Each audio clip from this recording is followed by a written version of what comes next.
Unang Mga Hari, ikadalawampung kabanata. Sa kabanatang ito, mababasa natin ang mga sumusunod. Kinubkob ang Samaria, nagtagumpay ang Israel, panibagong pagsalakay ng mga taga-Syria, tagumpay sa Afek. Unang Mga Hari, ikadalawampung kabanata. Nagpunta si Elias sa Sinai. Tinipon ni Ben-Hadad, hari ng Syria, ang kanyang hukbo upang salakayin ang Samaria.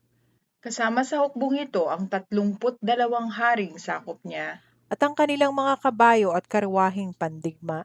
Nagpadala siya ng mga sugo kay Ahab, hari ng Israel, at ipinasabi ang ganito: Ipinag-uutos ni Ben-Hadad na ibigay mo sa kanya ang iyong ginto't pilak, ang inyong mga babae at ang pinakamalalakas na mga anak. Sumagot ang hari ng Israel, Masusunod po ang sabi ninyo, mahal kong hari at Panginoon. Ako at ang lahat ng sa akin ay ituring mong sa iyo. Ngunit bumalik kay Ahab ang mga sugo at ganito naman ang sabi: Pinapasabi ni Ben-Hadad na ibigay mo sa kanya ang iyong ginto at pilak, pati ang iyong mga asawa at anak. Tandaan mo, bukas sa ganitong oras, darating ang kanyang mga tauhan upang halughugin ang iyong palasyo at ang mga bahay ng mga tauhan mo. Kukunin nila ang kanilang magustuhan. Tinipon ng hari ng Israel ang lahat ng matatandang pinuno sa kaharian at sinabi, Tingnan ninyo, maliwanag na gusto tayong lipulin ng taong iyan. Pumayag na nga akong ibigay sa kanya ang lahat ng aking ginto't pilak, pati ang aking mga asawa at mga anak. Sumagot ang matatandang pinuno at ang buong bayan. Huwag ninyo siyang pansinin, huwag po kayong papayag. Kaya't ganito ang sagot ni Ahab sa mga sugo ni Ben-Hadad. Sabihin ninyo sa mahal na hari, lahat ng iniutos ninyo noong una sa inyong alipin ay gagawin ko. Ngunit itong huli ay hindi ko magagawa. At umalis ang mga sugo, dala ang ganoong sagot.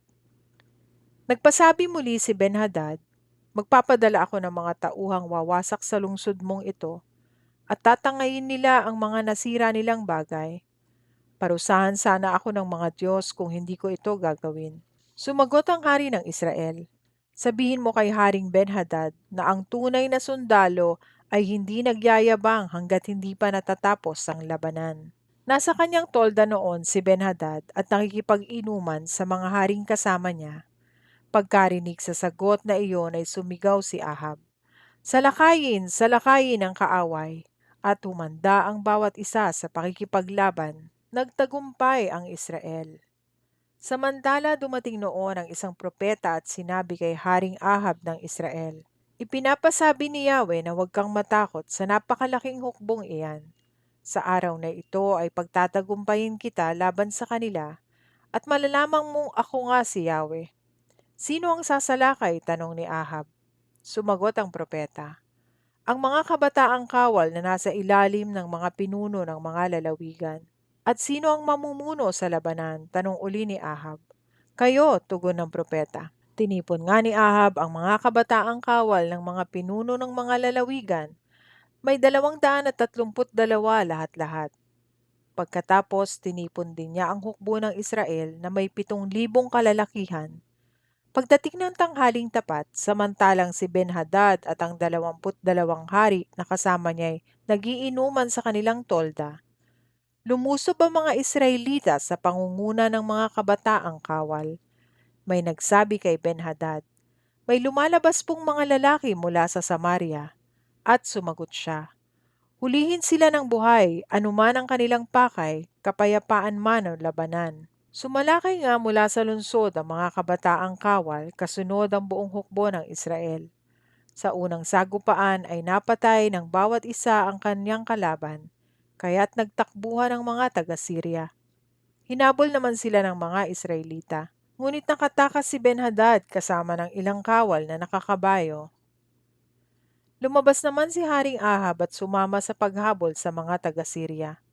Pinuksa nila ang mga ito at napakaraming kabayo at karwahe ang kanilang nasamsam. Panibagong pagsalakay ng mga taga-Syria. Matapos ang labanang iyon, sinabihan muli ng propeta ang hari ng Israel. Wika niya, Magdagdag pa kayo ng tauhan at ihanda ninyong mabuti ang inyong hukbo. Planuhin ninyong mabuti ang dapat gawin, sapagkat sa susunod na tagsibol ay muling sasalakay ang hari ng Syria. Pinayuhan din ng kanyang mga opisyal ang hari ng Syria at kanilang sinabi, "Mga Diyos ng kabundukan ang kanilang Diyos, kaya tayo natalo. Ngunit labanan natin sila sa kapatagan at tiyak na matatalo sila. Ganito po ang inyong gawin. Alisin ninyo sa kanilang tungkulin sa hukbo ang mga haring kasama ninyo at palitan ninyo ng mga pinunong kawal. Bumuo kayo ng isang hukbong sinlaki ng dati na may gayong ding dami ng kabayo at karwahe. Sa kapatagan natin sila labanan at ngayon tiyak na magtatagumpay tayo." Nakinig ang hari sa kanilang payo at ganoon nga ang ginawa. Tagumpay sa Afek. Pagsapit ng tagsibol, tinipon ni Ben-Hadad ang hukbo ng Syria at nagtungo sa Afek upang lusubin ang Israel.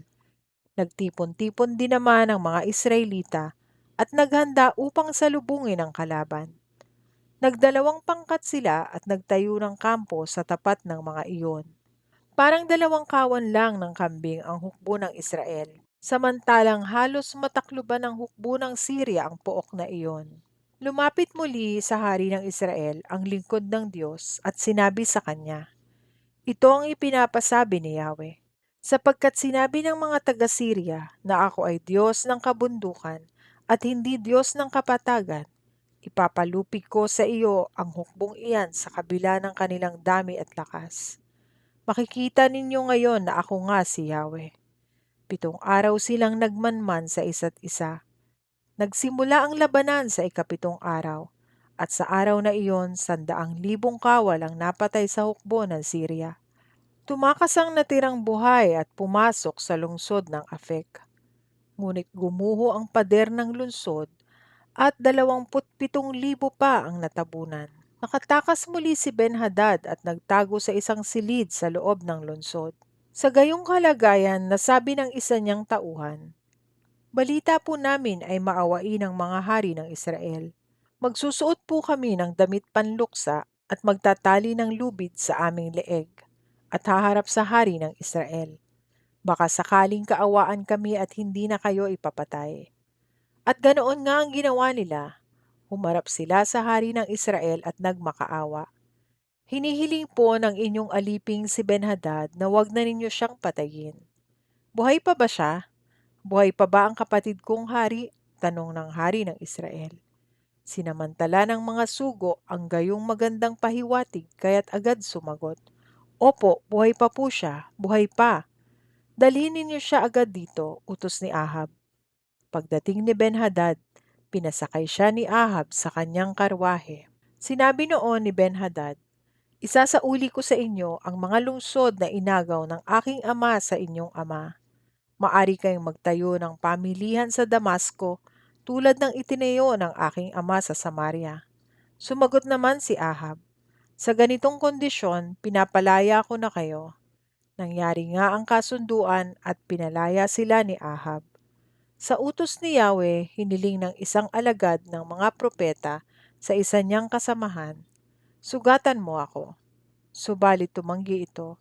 Kaya sinabi niya, "Sapagkat hindi mo sinunod ang utos ni Yahweh, pag-alis mo rito'y papatayin ka ng leon." Hindi pa nakakalayo ang sinabihan, ay nakasalubong at napatay nga siya ng isang leon. Nakakita ng ibang kasamahan ang alagad ng mga propeta at ito naman ang kanyang pinakiusapan. "Sugatan mo ako," wika niya, at ginawa naman ang pinakiusapan ang hinihiling sa kanya. Nagtuloy ang alagad ng mga propeta at saka naghintay sa daraanan ng hari matapos bendahan ang kanyang mga mata upang hindi siya makilala. Sumigaw siya pagdaan ng hari at ganito ang sinabi, "Kamahalan ng ako po'y nasa labanan, lumapit po sa akin ang isang kawal at iniwan sa akin ang isang bihag. Ang sabi po niya, 'Alagaan mo ang bihag na ito. Kapag siya'y nakatakas, buhay mo ang kapalit o magmumulta ka ng 35 kilong pilak.'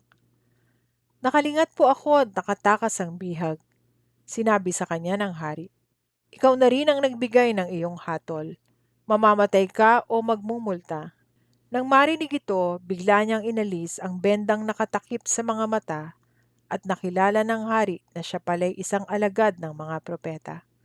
At sinabi niya sa hari, "Ito ang ipinapasabi ni Yahweh, sapagkat pinakawalan mo ang isang taong ayon sa utos ko'y dapat mamatay, buhay mo ang kapalit ng kanyang buhay, at bayan mo ang kapalit ng kanyang bayan." Bumalik sa Samaria ang hari na nababahala at masama ang loob.